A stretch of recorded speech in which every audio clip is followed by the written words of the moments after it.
so what MPP mu I am so ye organizer baby me sheda enim dwumadi okita o MPP ba wo ye popular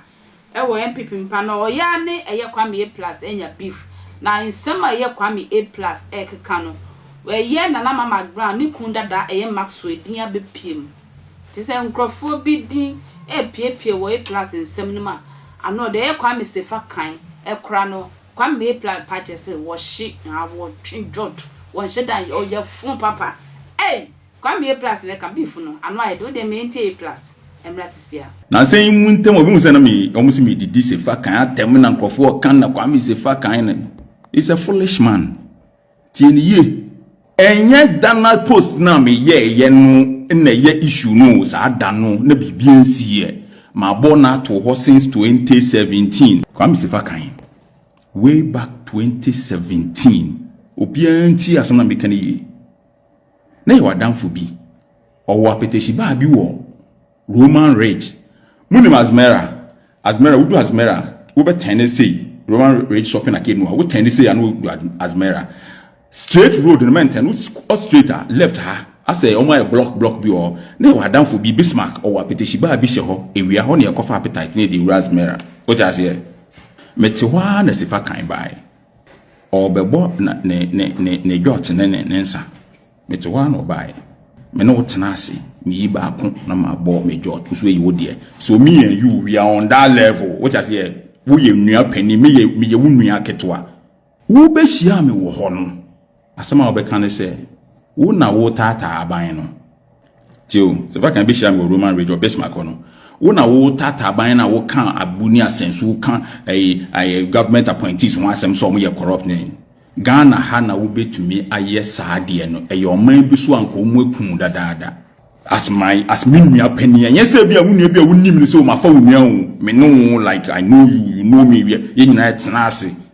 before me see Amadia shopping center na ba a one shop bi o na ye tena na ye boy ye jot we catch them say because of politics intino ene nya wo be nya di intino no wo interest intino na wo aban aba power intino mo bia nkasa bi o me kasa nka o say o man bia nko intino wo support say me can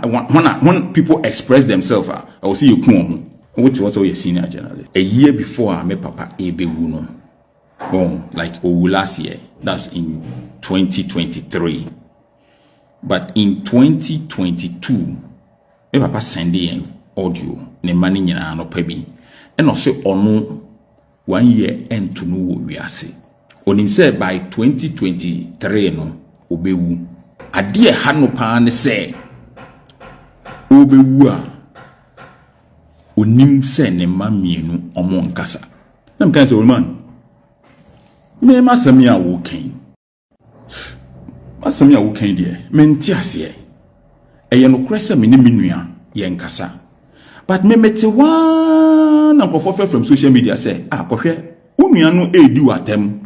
social media but oye menua ketwa me ntumi responde me ntumi ndi na tembi ntumi kokan bia na metutu so atem di odi me nyina say na me ne MPP aban ku na say but ono ya akwara me na me ye pani ntumi nsoso ba wo ma dey na menua no yesa na ma me afi Akoto na shenechi if Akoto obegu if Akoto on oye devil nti se wo hu se me ye bibi ena te se na me kan so create na me kan Sefa no enye na semu if Akoto me mean no fucking who if Akoto you have to be grateful and cause wo denyane a no why ye nuane no why it's not their break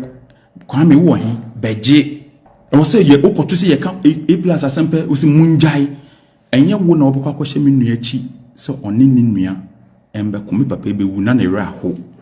me papa obewu no na ne raho because of wo mama if Akoto wo ye obi a enka wo nka kwame A+ asem wo nka kwame A+ asem in the sense that wo ko twitwa wo naked photo de ko send e Maxwell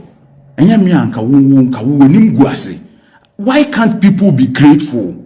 enka kuma problem be na nya kwame A+ na solve obetuma ba social media ba be dede yeye ba mu mpanifo no munya problem e be frɛ kwame ukwo twitwa wo photo wo na wo kofa wo phone wo pese wo di obi kumu by force wo twa wo naked photo e de send nipa no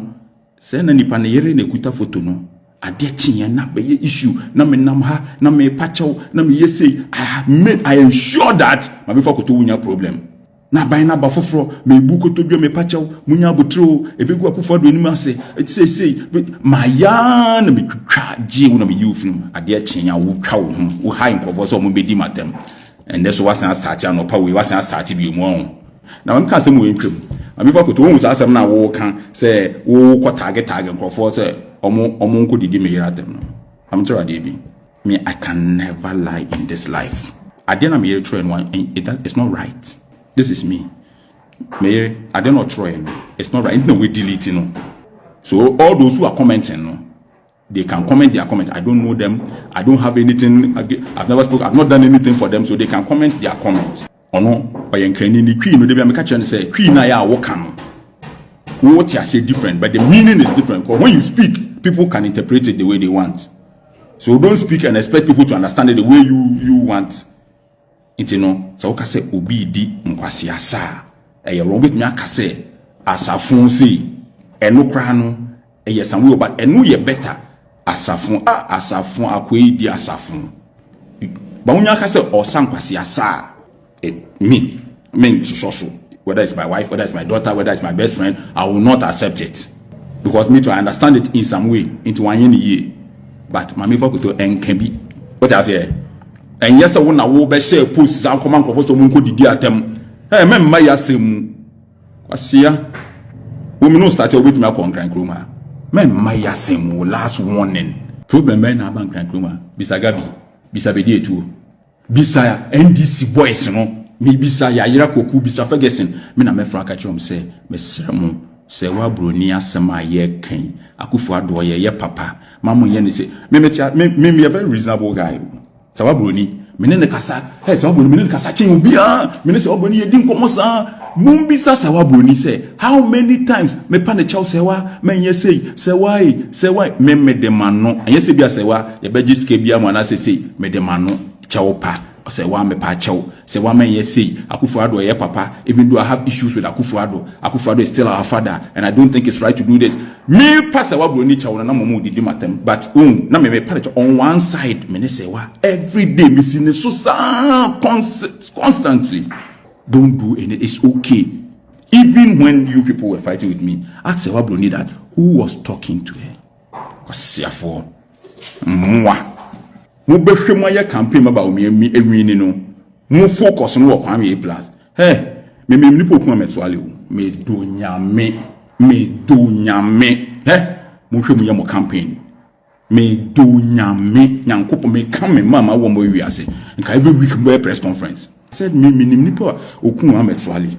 me nipo I know the person who allegedly killed Ahmed Suale and focus on your campaign if you like call police go and call A plus I will go and write a statement and we'll make it public. Jimmy from 2017 can't you just focus and do your government and me start some year campaign maybe so busy with come plus your guy man me more there because I know how to do my things. Yeah, she say ye kwambe Sefa kan o wa be so so ana o no e beg ma me ye so ba be so so nka be fu anu be den pa e kwentwa na be so akra